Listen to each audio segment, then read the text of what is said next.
Wisdom. May kilala ka bang tao na punong-puno ng wisdom sa buhay? Wisdom is karunungan, kapampangan, matinakan, kabalwan. Although kabalwan clings more sa knowledge, matinakan is wisdom. By the way, magkaiba ang karunungan sa talino. Karunungan is wisdom, talino is intellect.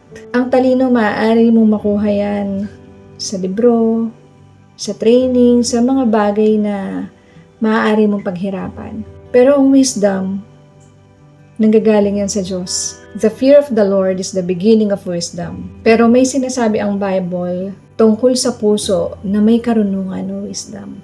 Ang sabi doon, the heart of the wise is in the house of mourning, but the heart of fools is in the house of mirth. Actually, ang punto nun is that ang wisdom, nakukuha mo yan madalas, hindi sa mga bagay na nakakapagpasaya sa'yo. Ang mga realization sa buhay, madalas nakukuha natin yan kapag meron tayong pinagdadaanan na hindi kaaya-aya. Gaya ng problema, pagsubok sa buhay, struggles na napagtatagumpayan.